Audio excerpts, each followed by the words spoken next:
बहुत समय पहले एक जंगल में एक लोमड़ी रहती थी। लोमड़ियां तो चालाक होती हैं। उन्हें पता होता है कि उन्हें कब किस चीज से फायदा होगा। इसी तरह की एक लोमड़ी एक जंगल में रहती थी। आदत के अनुसार वह भी बहुत चालाक और होशियार थी। एक मूर्ख कौवा था। वो बहुत दिनों से भटक रहा था और उसे कुछ खाने को मिल नहीं रहा था। उसने बहुत प्रयास किए पर खाने को कुछ नहीं मिला। एक दिन भटकते भटकते वह एक जगह पे रुका। उसने सोचा थोड़ी देर आराम कर लेती हूँ। उसकी नज़र अचानक एक रोटी पर पड़ी जो उसके बगल में राखी हुई थी। उसने झटपट वो रोटी अपनी चोंच से उठाई और उड़ गया। रोटी को पाकर कौवा बहुत खुश हुआ। उसे लगा कि अब वो आराम से अपना पेट पहर सकता है। कौवा उसी जंगल में एक पेड़ की डाल पर जाकर बैठ गया। उसने सोचा कि अब वह रोटी खाएगा। जैसे उसने ये सोचा ही था तब एक कोयल की आवाज आने लगी।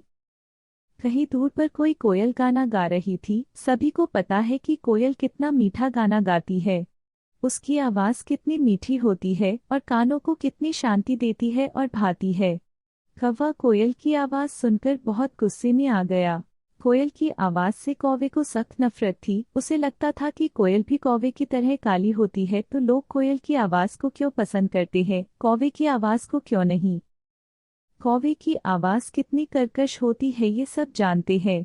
कौवे की आवाज कानों को क्षण भर भी नहीं भाती। उसकी आवाज इतनी कठोर होती है।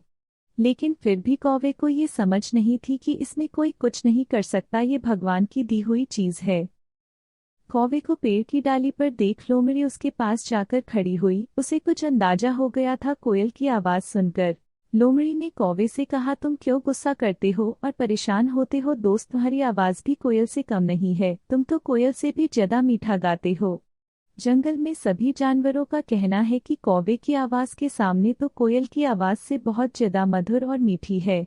अपनी झूठी तारीफ सुनकर मूर्ख कौवा खुश होने लगा। कौवे को खुश होता देख लोमड़ी ने और बढ़ा चढ़ाकर बात बनाने लगी।